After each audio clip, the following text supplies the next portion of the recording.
ఇది కేవలం సమాచారంగా మాత్రమే భావించండి. వైద్య నిపుణులను సంప్రదించండి. సో మ్యామ్ ఇప్పుడు ఈ ఫిస్టులాస్‌కి ఎలాంటి ట్రీట్మెంట్ ఇస్తారు? అది కంప్లీట్‌గా క్యూర్ అవ్వడానికి? సో నార్మల్‌గా మనకి డిఫరెంట్ టైప్స్ ఆఫ్ ఫిస్టులాస్ ఉంటాయి. లోరెక్టల్ ఫిస్టులాస్ అంటాము. ఇది కింద భాగంలో వచ్చే ఫిస్టులా అనమాట. సో ఈ డెలివరీ అప్పుడు డ్యామేజ్ అయినప్పుడు జరిగేటివి కింద భాగంలోనే ఉంటాయి. సో వీటికి మనం సర్జికల్ కరెక్షన్ ఉంటుంది. కొన్నిటికి మరీ చిన్నగా ఉన్న వాటిని మానిటర్ చేస్తామనమాట.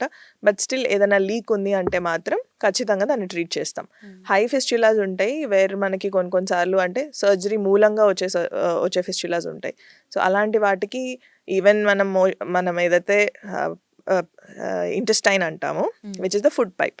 సో ఆ ఫుడ్ పైప్ని కూడా బయటకు తీసుకొచ్చి పెడతారు. దానికి ఒక బ్యాగ్ కనెక్ట్ చేస్తారు. మనం కొంచెం టైం ఇస్తాం ఇదంతా హీల్ అవ్వడానికి, కింద భాగం అంతా హీల్ అవ్వడానికి. సో మోషన్ అంతా ఆ బ్యాగ్లో కలెక్ట్ అవుతూ ఉంటుంది. సో ఇది హయ్యర్ ఫిస్టులాస్కి అనమాట. సో దేనికి ఏ టైప్ ఆఫ్ కరెక్షన్ చేయాలి అనేది it will always depend on a type of fistula మీకు ఉంది, ఏ డాక్టర్స్ ఇన్వాల్వ్ అయ్యి ఉన్నారు అనే దాన్ని బట్టి ఉంటుంది. ఇట్స్ ఆల్వేస్ ఆ మల్టిపుల్ డాక్టర్ చేసే ప్రొసీజర్. ఒక సింగిల్ డాక్టరే చేస్తారు అనేది ఏమి ఉండదు. సో మల్టిపుల్ పీపుల్ ఒపీనియన్స్ కూడా ఇందులో అవసరం పడుతుంది. Okay.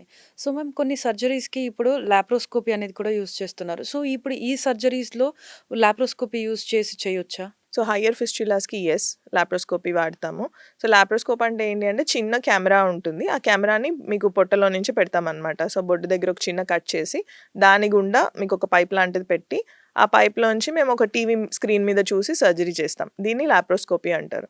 So other than this robotic surgery ఏంటి అని అంటే మీకు సేమ్ లాప్రోస్కోపీ ఇన్స్ట్రుమెంట్సే లోపల ఉంటాయి.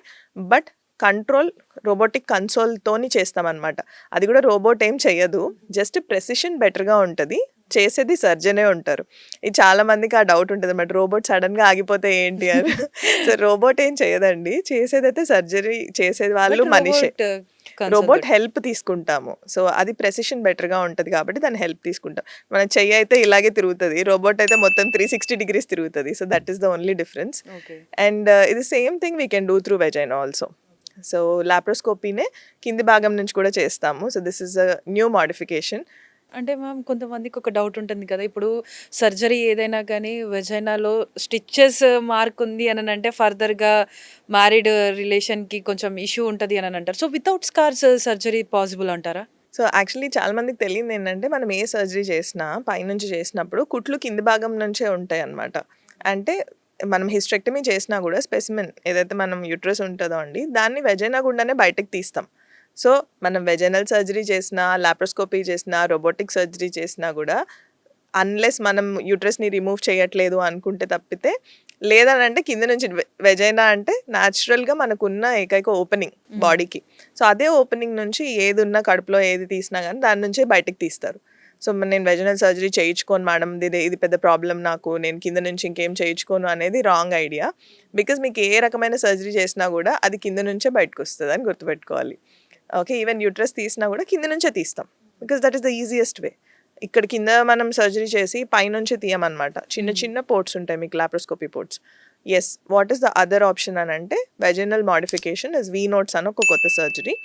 అందులో ఏమవుతుందంటే ఎనీ సిస్ట్ లేదా ఏదైనా ఫైబ్రాయిడ్ ఉంది మీకు, దాన్ని కూడా మనం రోబోటిక్ చేయొచ్చు, అలాగే లాప్రోస్కోపీ చేయొచ్చు. అది కింద నుంచి చేస్తాం. అండ్ కింద భాగంలో మీకు పైనుంచి ఏదైతే లాప్రోస్కోపీ ఇన్స్ట్రుమెంట్స్ పెడతామో కింది భాగంలో కూడా మీకు సేమ్ లాప్రోస్కోపీ ఇన్స్ట్రుమెంట్స్ పెట్టి ఒక న్యాచురల్ ఆరిఫైస్ అంటే న్యాచురల్గా దేవుడిచ్చిన మనకి ఏదైతే హోల్ ఉందో దాని గుండా ఈ ల్యాప్ ఇన్స్ట్రుమెంట్స్ పంపించి వీల్ డూ ద సర్జరీ అన్నమాట. సాక్షి టీవీ ప్రసారాలను నిలిపివేయటం చట్టరీత్యా నేరం. సాక్షి టీవీ ప్రసారాల కోసం మీ స్థానిక కేబుల్ ఆపరేటర్ను వెంటనే సంప్రదించండి. DTHలో ఇంటర్నెట్లో కూడా సాక్షి టీవీ ప్రసారాలను వీక్షించవచ్చు.